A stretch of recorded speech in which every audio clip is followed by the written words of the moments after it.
Hey everybody, happy, what morning is it? I don't even remember. Oh, Wednesday. Happy Wednesday morning all across Canada from Newfoundland to BC. We welcome all of our visitors joining us from down in the United States, both in Florida and Arizona and California, and all of you that are joining us from the Northwest Territories and the Yukon and every province across this great country. My name's Ian Hill. This is Becoming a Community Builder, a program of the Let Them Be Kids organization, the Campbell Ford Seymour Community Foundation, and then, of course, our company, The Changing Point. We thank the Regional Municipality of Wood Buffalo. That's what you're seeing out the window. This is Fort McMurray, Alberta. We're broadcasting live from Fort McMurray, Alberta. And then always, we've got Epic Productions. Epic Productions here in Fort McMurray that has graciously given of their time and energy to make the broadcast happen. So what are we doing today? Excuse me, what are we doing today? Wow. Today we're talking about the first competency of a community builder. The last 3 weeks we attempted to ignite the fire by looking introspectively within ourselves. We talked about the change continuum, a process for change. A couple of you sent me an email saying, this is really good stuff, I really enjoy it, but when are we going to talk about fundraising, or when are we going to talk about volunteer recruitment? The bottom line is, we are in changing times. And since we're in changing times, we can almost assume that the leadership approaches we've used from the past probably won't be effective today. So if I'm going to learn the leadership competencies that are necessary to be effective in today's context, then wouldn't it be in my best interest to have some kind of way for changing? So that was the point of the change continuum. And then we looked at a process to look within ourselves, that leadership history survey, the leadership history survey. We looked at that leadership history survey to give us some idea of how we became the leader we are today, because 80% of our behavior is unconscious. And so how did I become the leader I am? And I challenged you, call your best boss or identify your worst boss. Question number 9 and question number 10. And I hope that you took the opportunity to identify that leader that made a significant impact in your life and contact them. So that was that first 3 weeks to get you ready to learn. And now we begin the learning. Now we start to hone our skills to be an effective community builder. Someone who can bring value to every group that they're in. Someone that can help be a catalyst for positive change.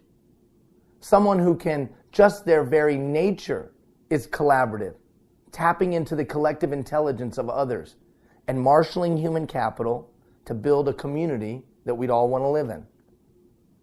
This program's a part of our national action campaign. You know, in Let Them Be Kids, we're a volunteer-driven organization. I'm a volunteer. Everybody involved are volunteers. We have no paid staff. We're trying to be a catalyst for action in 250 projects across the country in 1 year. We're doing that in 4 very distinct ways. 1, inspiration. How's that? Well, we made a movie. You maybe be aware of that. We made a movie. And it tells the story of 5 Let Them Be Kids communities. And so far, we've distributed close to 4,000 of those DVDs across Canada and beyond, telling the story of these 5 communities and their drive to build a playground, skate park, or fitness park. But really, their drive to enhance their community.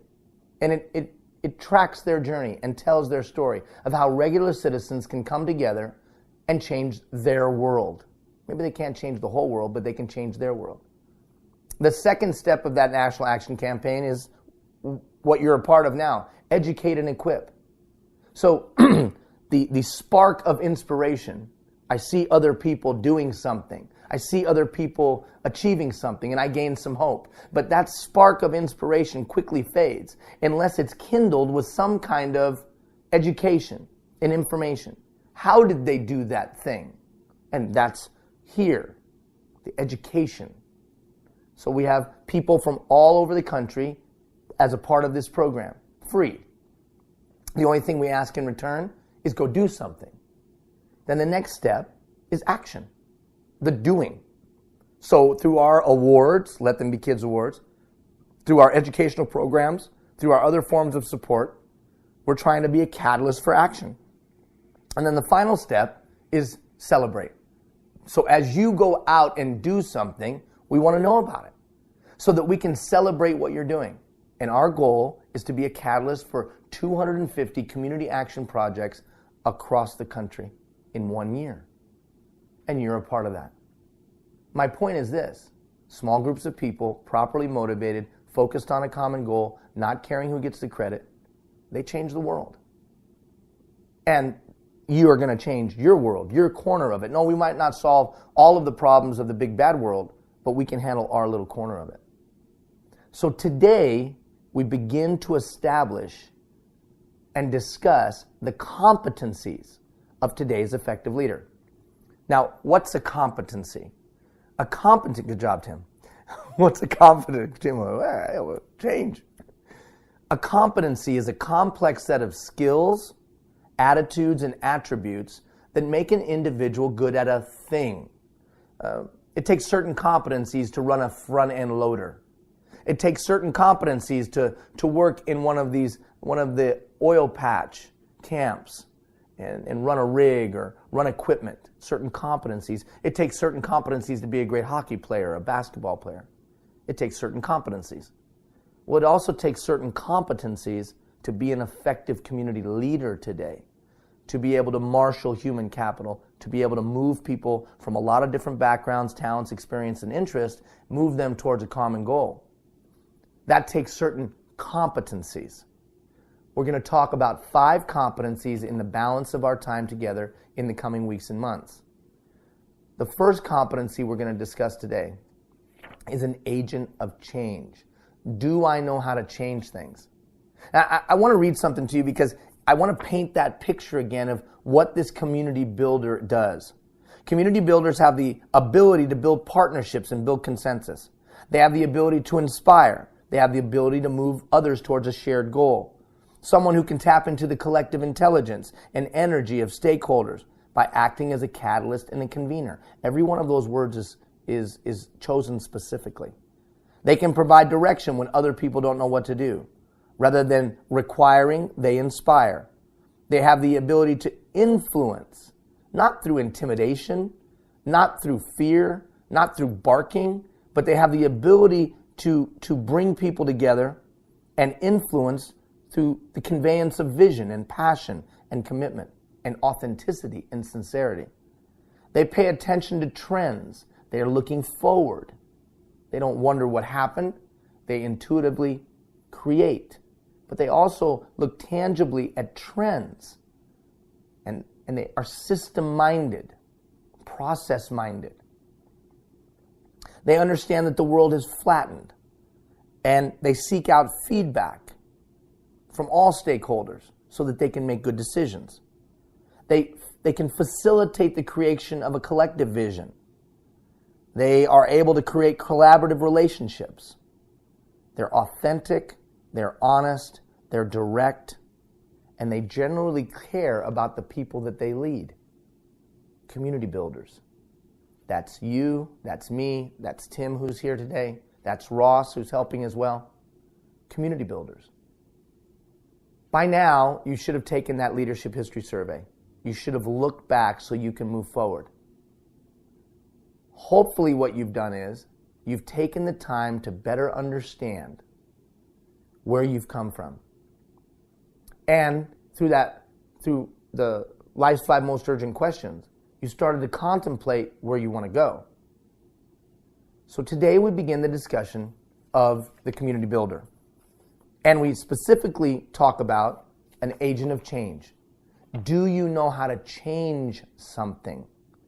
Do you know how to drop in and be a catalyst for change? Do you have a way to do that? A process or a system?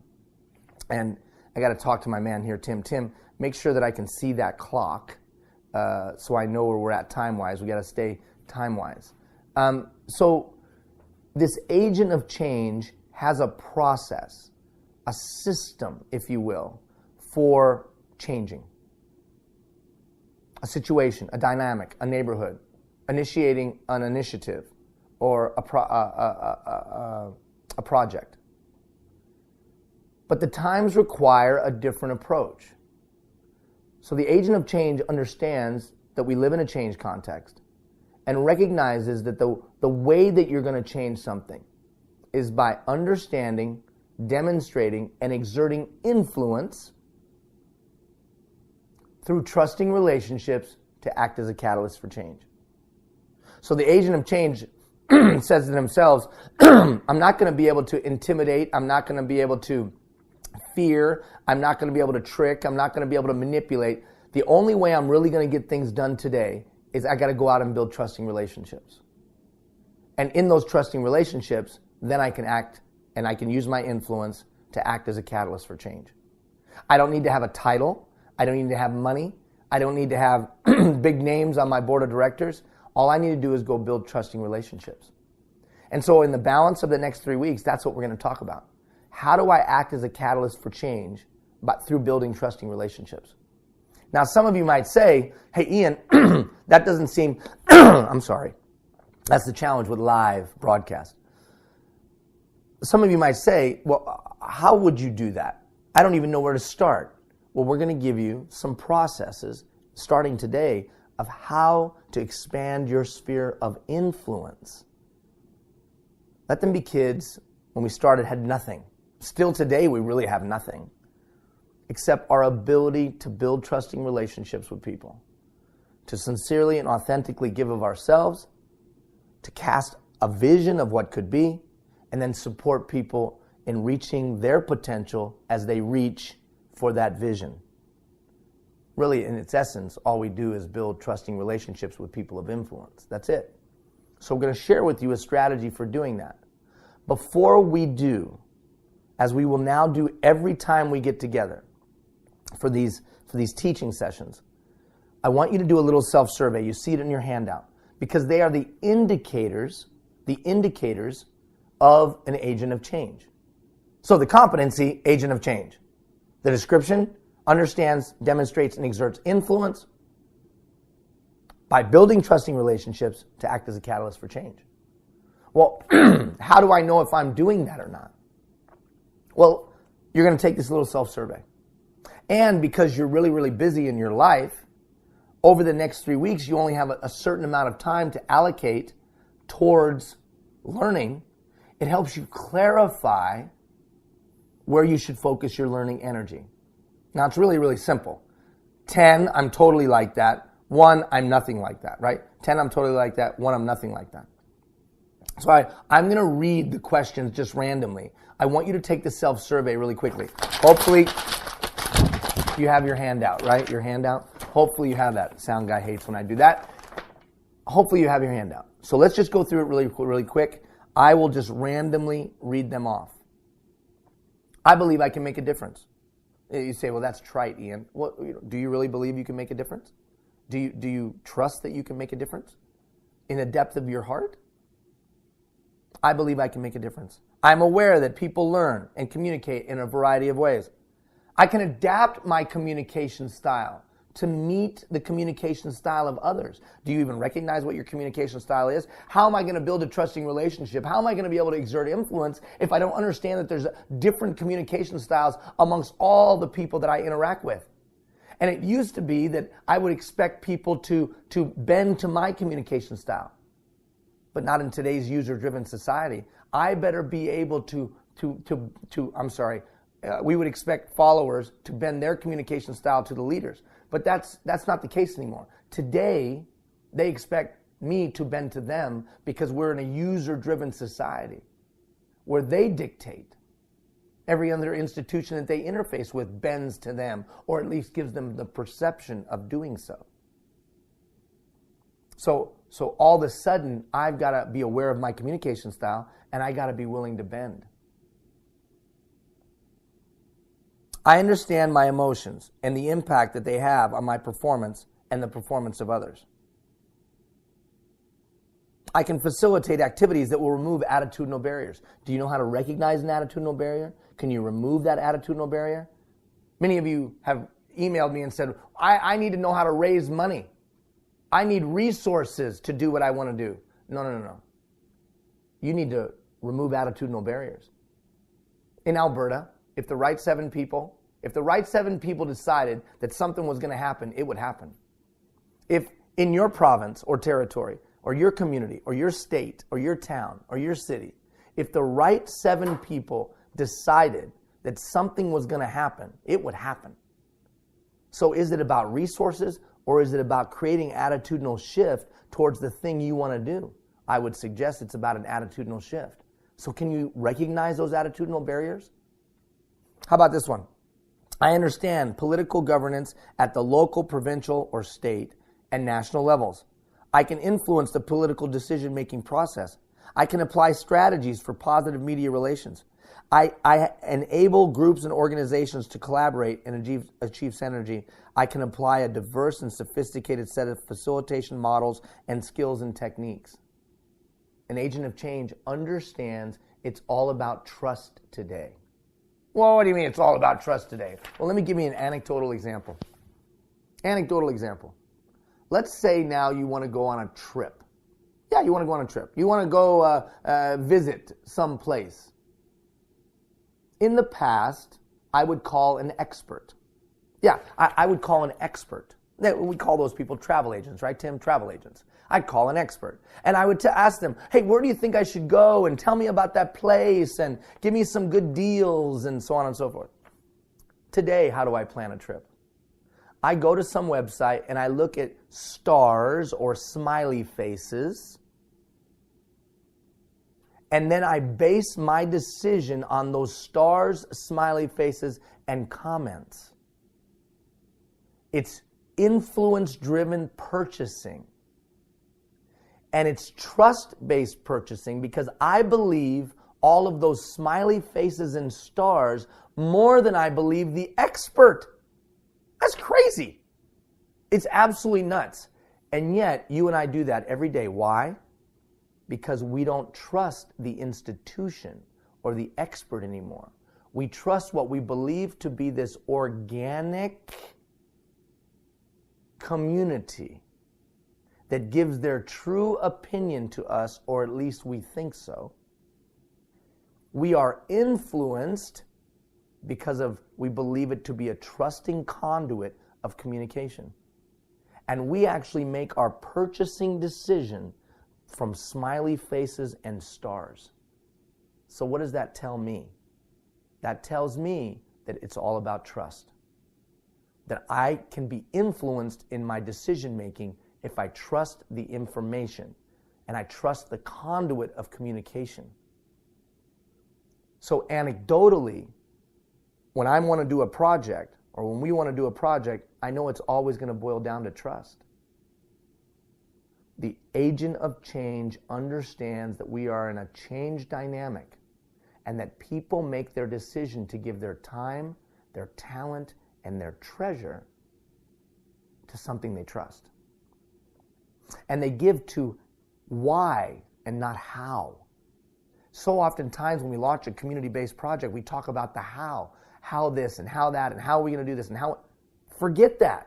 Talk to people about why we're doing it, its potential impact, the difference that it could make, and call people to that higher purpose. And you'll get more of people's time, talent, and treasure. But the way of doing that is by building a trusting relationship, which we'll get into in just a moment. So then where does trust come from? I know that it sounds very simplistic, and I know it almost sounds, Ian, I don't need to go trust 101, but you know, in the past, even in rural community, or in the past, I could hang out with people, or I was interacting with people that came from my frame of reference. We all grew up together. We all spent time together. Maybe our parents and grandparents. But today, in communities, even rural communities, when there's a diversity of thought, a diversity of background, of talents, experience, and interest, a diversity of culture and religion, that trust isn't so easily attained. So I think it is important to take a moment and talk about the keys to building trust. How do I build trust with another person, stakeholder group, or organization? Really quick. First, I build trust by being competent, vocationally competent, good-hearted, well-meaning people screw up the world every day. It's not enough to be a good-hearted, well-meaning person anymore. You've got to be a good-hearted, well-meaning person that's equipped. You've got to be competent. Now, I can honestly say that I'm not competent in leading some kind of national or North American-wide initiative. Well, but you are. I'm not competent at it. And so I just freely admit it. Not exactly sure what to do. So when you're not competent in something, then in today's day and age, you better just freely admit it. Don't try to fake it. Don't try to fool people. But be able to identify what you are competent in and what value you can bring. So in my specific situation, there's some things I can bring to leading a national initiative, but I have no idea how to do it. So I got to go learn how to do it. So what would I do or what would I recommend to you if you're in a situation where you don't have deep and broad competency, but you have a desire and a vision to do something? I would go to the University of Google. What? Yeah, the University of Google. And I would take 15 minutes a day to learn about that thing. 15 minutes a day to learn about how to do a national broadcast. 15 minutes a day to learn how to launch a movie. Frankly, how to make a movie. We had to learn how to make a movie, how to finance a movie, how to get a movie off the ground, how to duplicate it, how to send it all across the country, distributing thousands of DVDs. How do you even do that? 15 minutes a day, University of Google, and find it out. For the first time in the history of mankind, that information is readily available. So if you don't have deep vocational competency, that's okay. Identify where you're lacking, go to the University of Google and get the information. But then, and this is important, establish the thing of value you can bring. What is it you can bring to the organization that would move the agenda forward? So admit that you might not have all of the competencies necessary. Identify where you have strength, and then deliver that strength on a regular basis. Vocational competency. It's not enough to just be a good-hearted, well-meaning person. Get the information that you need to be effective. Secondly, I've got to build trust. I have to be open in my communication. Open in my communication. I have to be an effective communicator. Not today, but in the coming weeks, we'll go into significant depth about an approach, a communication approach that I think is highly effective today. But for today, let's just identify let's just identify the various communication styles that we'll come up against. Fact-based communicators. There are fact-based communicators. These are linear thinkers. They like to have things laid out sequentially. They want to see the numbers, if you will. Fact-based communicators. Then you have emotion-based communicators. These are individuals that filter what they say and what they hear through how they feel at any one time or any one moment. They're based on how they feel right now. Now, let me show how this works practically. Let's say you're an emotion-based communicator. In other words, you feel things. And then you go to a group of funders and you make your appeal for their resources to launch your initiative through that emotion-based filter. And as you're talking and as you're presenting, their eyes glaze over. Why? Because they want to hear the linear process. They want to understand the tangible outcomes. They want to see the return on their dollar invested. They're fact-based communicators. But you're communicating to them through your emotional lens or your emotional conduit of communication. There's going to be a disconnect, just an absolute disconnect. How about this? How about the values-based communicator? Now, every one of us in our lives has a unique set of values that we filter communication. Even the mafia has a unique set of values. And if I understand it, I have a better chance of communicating with them. Values-based communicators. And then finally, there's the belief-based communicator. You ever sat with somebody and shown them all the facts, shown them all the information, shown them all the background, shown them all the history, and then they go like this, oh yeah, thank you very much, that's great. Now let me tell you what I believe. It doesn't matter what you say, this is what they believe. You want to know how this works practically? Look at a truck commercial anywhere in North America. All 4 communication approaches are in play in any truck commercial. Where's the fact-based information usually in the commercial? Over on the right-hand side of the screen. That's where you see the numbers, the MSRP, and the kilometers or miles per gallon or liter, blah, blah, blah, blah, blah, blah. It's all over there for the fact-based communicator. The emotion-based communicator, you know where that is? That's the half-naked girl. She's all over the front of the hood of the truck. Has nothing to do with the truck, Tim. Nothing to do with the truck, my friend. And yet, the emotion-based communication is going on. How about the values or belief-based communication in the commercial? Dodge trucks. If you're any kind of a man, you drive a Dodge truck. Right? All 4 communication styles are being pushed out and utilized in an attempt to connect with each one of those styles. Because they know, and they're spending billions of dollars, they know that if they have each one of those styles in play, if they don't have each one of those styles in play, they leave somebody out of the equation. How about you when you send out a grant application? Or how about you when you stand up in front of the Rotary Club and talk about your initiative? You got to make sure that you filter some of that information through each one of those styles. The agent of change understands, demonstrates, and exerts influence by building trusting relationships. But I can't build a trusting relationship if I can't recognize someone's communication style and then adjust my style to meet theirs. Because not everybody looks like me, smells like me, tastes like me, go where I go, do what I do, or have the same worldview that I have. So I've got to be able to build a bridge. And I'm not just talking about in my face-to-face communication, in my written communication, in my marketing material, in my video, in my whatever I'm doing within my community. I better be able to articulate my message through all 4 of those filters. Now I've got 2 assignments for you, okay? The first assignment on open communication is this. I want you to listen to people. I can't be an effective community builder. I can't be an effective agent of change if I don't know how to listen. I mean, really listen. I think it's a skill that is lost in today's day and age. Do people know how to listen? You know, so much of what goes on in today's society is pushing information out. We're prosumers. We're producer and consumers. And whether that's the Facebook page, the YouTube account, the instant messaging, whatever, the blog that we all have, everybody's pushing information out. You really want to build a trusting relationship?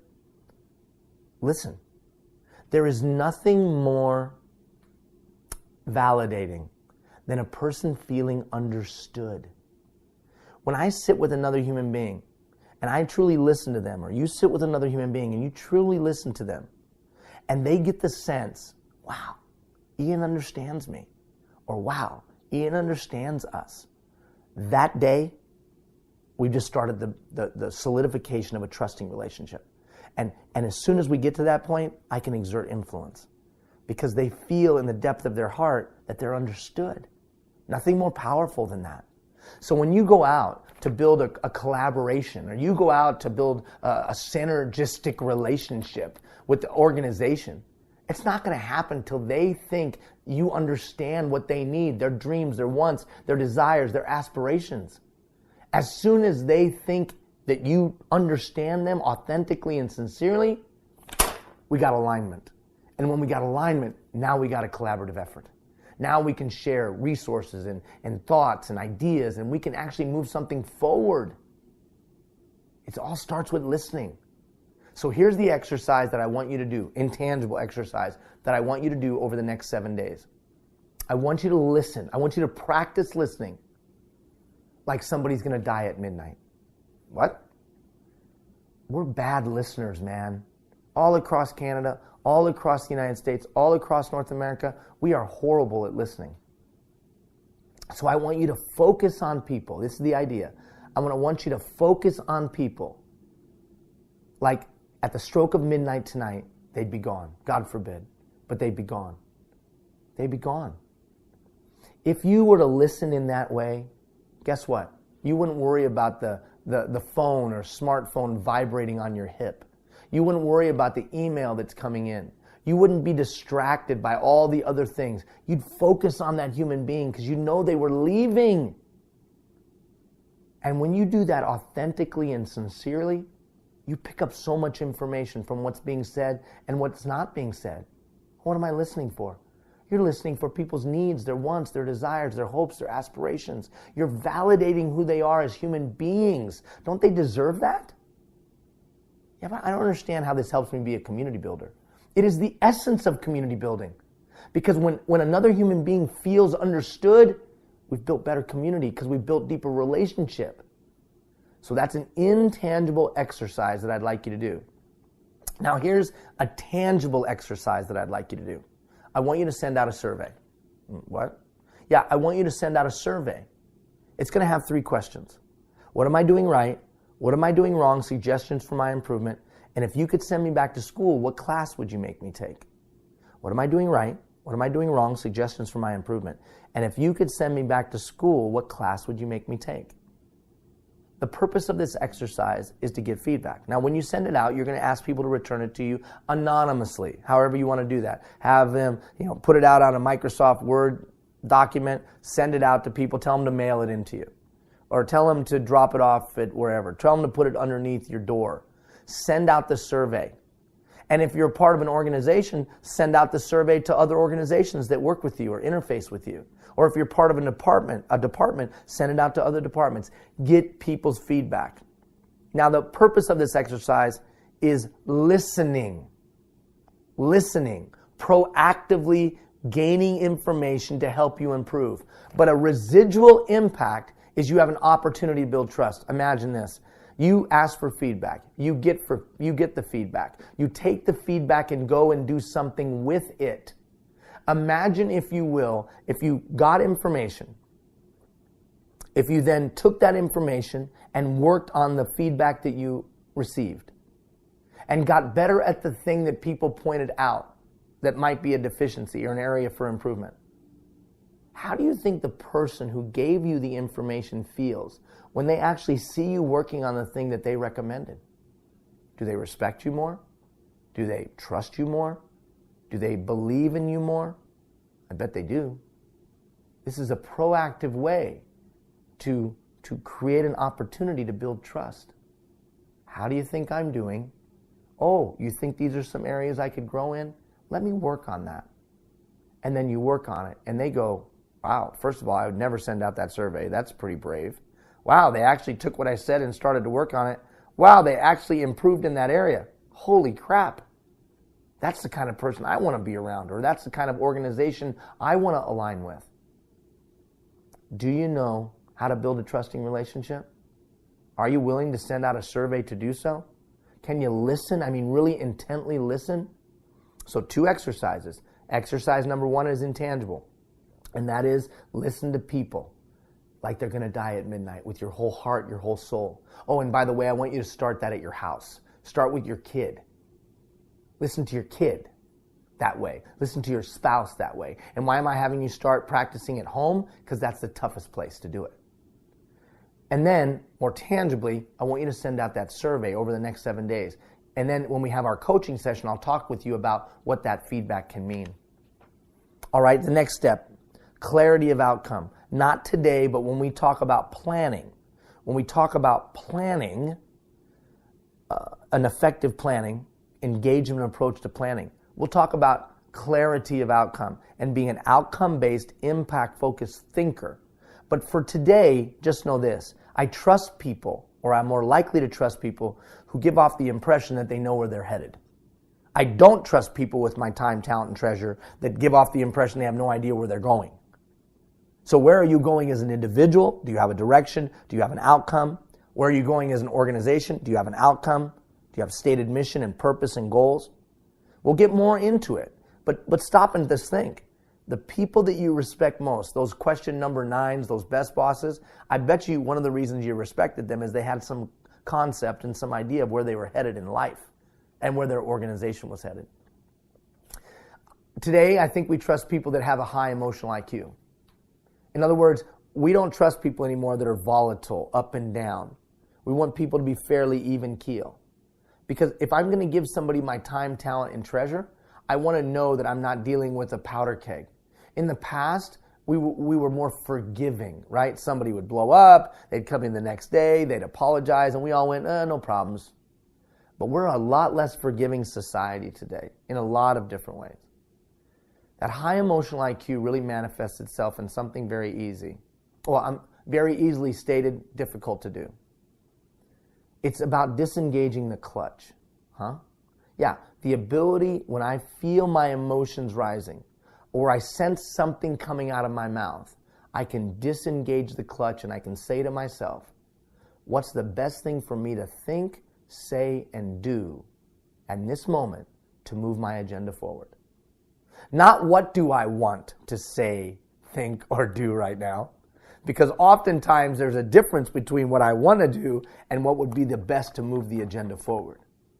Well, the ability to disengage that clutch for a moment, put the elevator on pause, if you will, and get my emotions back under control, that's the simplicity of a high emotional IQ. Do you have the ability to do that? In the coming weeks, I'll send you a little survey and some information about how you could grow your emotional IQ. And then finally, to build trust, you have to be relatable. Can you relate to people? Oh, are you saying I got to be a good schmoozer, a good networker? No, I'm not saying that. Frankly, I'm not saying that at all. I'm just saying, can you relate to somebody? Can you connect with somebody who doesn't come from where you come from? Can you talk to somebody that doesn't have the background that you have? Can you engage an individual or organization that doesn't have the same worldview as you? Do you have the ability to do that? And really, I think the simplicity is usually 5 questions. I can, and you can. Through a simple listening approach that I call the chat, which we'll talk about in a moment, I can usually ask 5 questions and get to a place of relatability. In other words, you and I might come from completely different backgrounds. We might have completely different interests and talents and experiences. But if I say this, so, you have kids? Oh yeah, I have 2 kids. Oh, how old are your kids? My kid is 4 and 3. And I go, oh, wow, my kids are 10 and 9 and 6. And all of a sudden you go, really? And I go, yeah. And I go, what, boys and girls? Oh, no, 2 boys. And I go, oh, I got 2 girls and a little boy.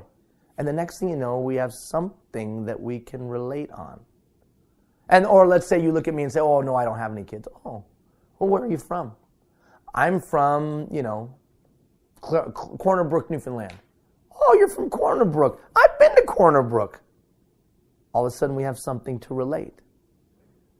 And as long as my desire is authentic and sincere, and as long as I'm really listening to you to understand you, all of a sudden I'm relatable, even though we have different talents, experience, and interest. I think you got to be likable. Like I always point to Jennifer Aniston. She might not be the Academy Award-winning actress, but you know what? She's pretty likable. And that's why people go to her movies. And that's why she makes a lot of money. And that's why she's very popular. She's likable. Are you likable? Are you just a nice person? You can't be a curmudgeon and think you're going to be a community builder. You can't be grumpy all the time and stressed out and think you're going to be a community builder. It's just not going to work. You got to be relatable and likable. And then finally, you got to love what you do. No one is going to give their time, talent, and treasure to the initiative that's led by a person that's pissed off, excuse my language, or led by the person that's just grumpy and angry and hates what they do. If you're burned out and beat up and cynical, of course no one's going to follow you. No one's going to give time, talent, and treasure to you. There's an evangelistic nature about leading an initiative. Now, I'm not saying, again, you have to be a great talker, but you do have to have an energy and a passion for the thing. If you're too burned out and beat up and cynical, then no one's going to want to be around that.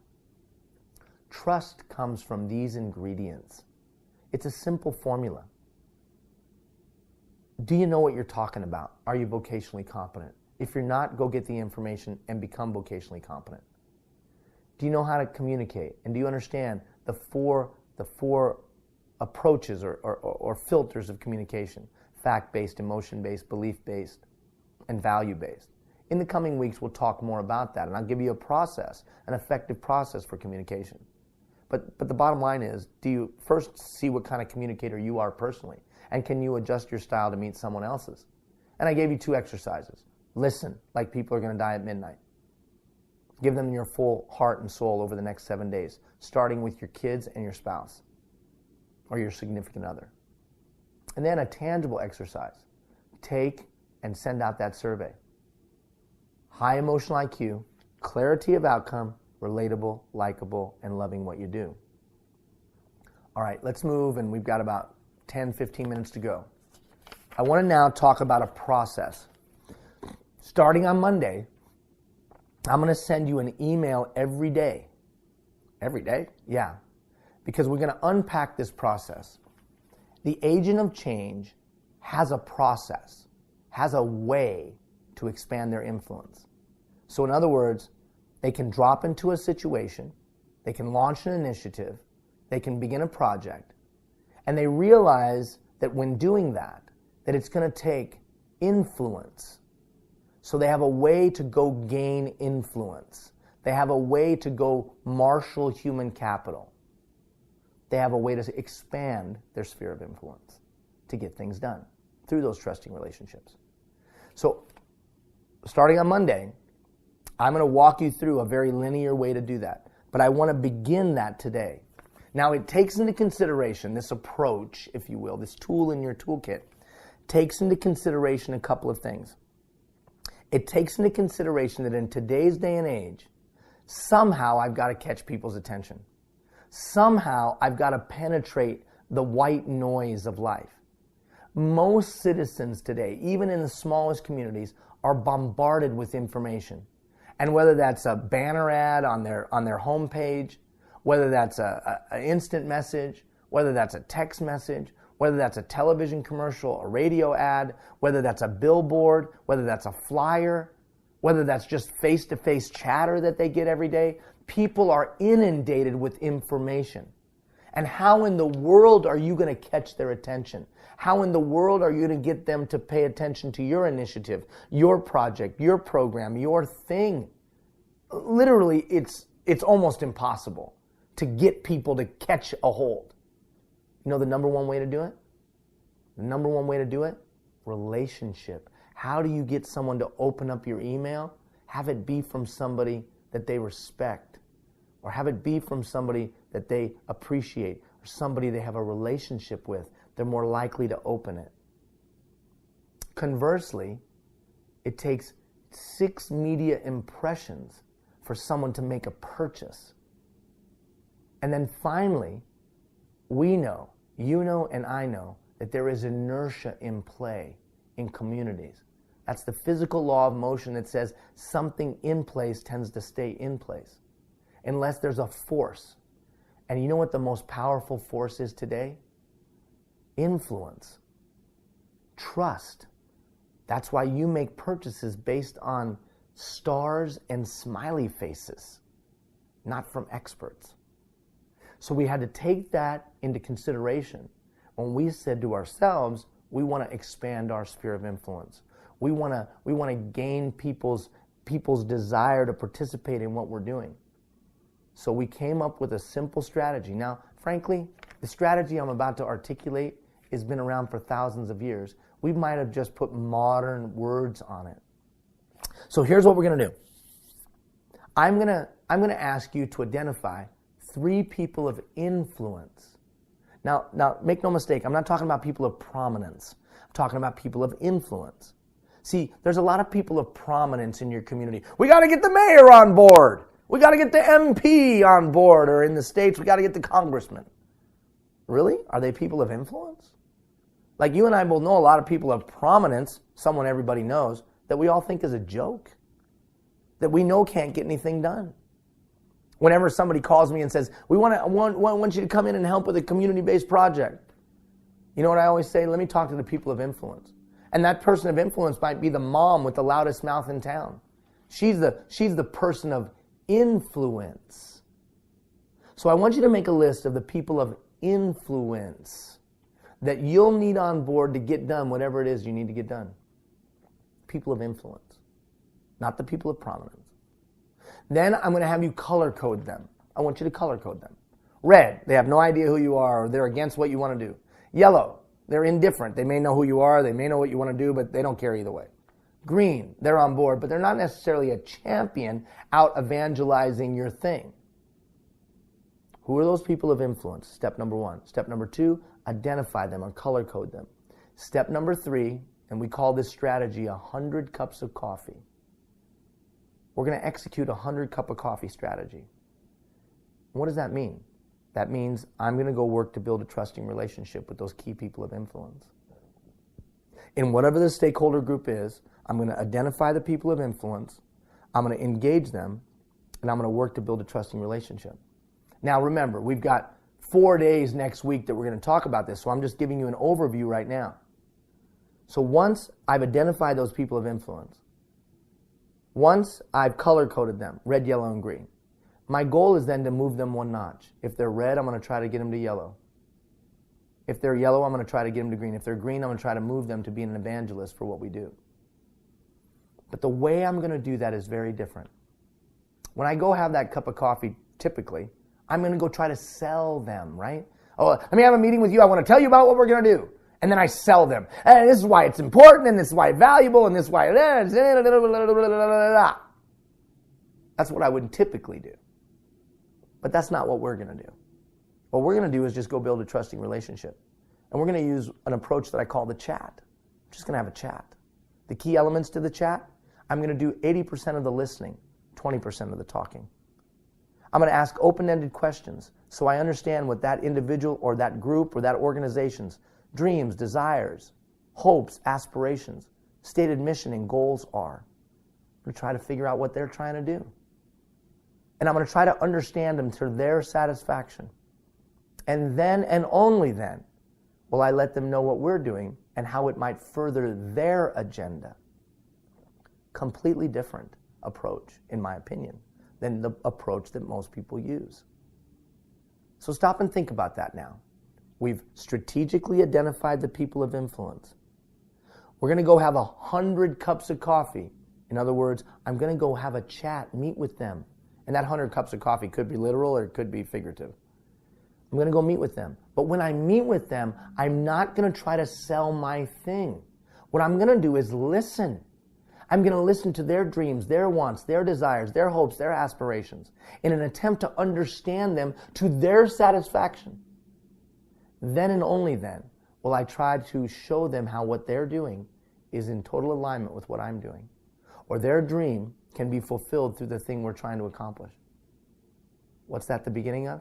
That's the beginning of a trusting relationship, and I have an opportunity to move them one notch. Yeah, but what if they're totally against? Well, even if they're totally against, I just found out why they're totally against, right? So wouldn't I want to know why the person of influence is totally against so I can come up with strategies to deal with that? Now, I'm not going to unpack it any further because that's the beauty of having 3 weeks to talk about a subject. Over 4 days next week, every day I'm going to send you an email. Each one of those emails will have a video. The videos are about anywhere from 6 to 8 minutes. And I'll unpack the concepts to a greater degree. And in the unpacking of the concepts, we will hopefully be able to provide you with some tools to expand your sphere of influence by building trusting relationships with other people of influence in a real and meaningful and significant way. Because as you expand your sphere of influence, building relationships with people of influence, you can now move your agenda forward. Not building relationships with people of prominence, building relationships with people of influence. That's the person that posts something on their Facebook page and people actually do something. People of influence. That's the person who nobody knows, but you know behind the scenes is making everything happen in town or in your region. People of influence. Do you have a system? Do you have a process? Do you have a way of doing it? Here's the simplicity. This is very simple, authentic and personal approach to the recruitment, building of partnerships, and most of all, growing your sphere of influence. You will not only convey the essence of the value of what you're doing in a real and meaningful terms, you will also do it in a way that inherently builds trusting relationships. That's what we'll give you next week over a 4-day period. Look at that other little quote as we begin to wrap up. I believe, and we believe, that every neighborhood, every individual, and every community is one idea, one voice, one action, one person away from being better tomorrow than it was yesterday. And I believe you can be that one person. But only if you know how to go and marshal human capital. Only if you know how to go and get other people involved. Only if you know how to engage them and get their time, talent, and treasure. And in my opinion, the only way you're going to be able to break through the 17,000 media impressions that people are bombarded with today is by using a relational marketing strategy, a relational approach where I engage people, not trying to sell them, but understand their needs, wants, and desires, and then be able to provide them with a way to make that a reality. And you know what happens? My agenda gets forwarded as well. But we do it in such a way that everybody wins. That's what people are longing for today, leaders that are walking from that mind frame. That's how we've built Let Them Be Kids. That's how we've done 160 projects across North America, predominantly in Canada, but a few in the States. That's how we've done it, on very little money, with very little talent, experience, background in doing something like this. We just build trusting relationships and help people reach their dreams. And our agenda gets forwarded as their dreams become a reality. That's all. And I think that I don't just think anecdotally you can learn from that. I think very practically. And is that because we're brilliant? We're not brilliant. Actually, we're kind of rock-headed. I'm amazed that we're able to do the things we are. But it's worked. And I know it works. And I encourage you to thoughtfully consider it next week as we unpack it. Okay. So the agent of change understands, demonstrates, and exerts influence. In our coaching session, we're going to talk also about, in our coaching session in a couple weeks, we're going to talk about people's reaction to change and actually give you a process for implementing change. But for today, we've come to the end of our time. That's the beauty of this 3-week approach. We don't have to cover everything in 1 hour. We introduce the information and then we unpack it over a 3-week period. You can always ask me questions if you like. You can email me at ian@ltbk.ca. Always, you can be in the learning portal using the forum. Get in the forum, talk to other people that are participating in the program. And remember, you're a community builder. I believe and we believe that you're the key. Grassroots community members who understand their neighborhood or understand their community become equipped through programs like this and then go out and initiate positive change. I believe that every individual, every neighborhood, and every community is one person away from being better tomorrow than it was yesterday. And you're that one person. And remember, we're doing this for free. The only thing we ask in return is that you get off your big fat couch. Thought I was going to say something else. You get off your big fat couch and go do something with what we're trying to share with you. I thank you for your time. We'll shoot you an email on Monday morning. We'll begin that process next week of taking the strategy I just talked about and really unpacking it in depth and putting new tools in your toolkit. Look forward to it. Take care, everybody.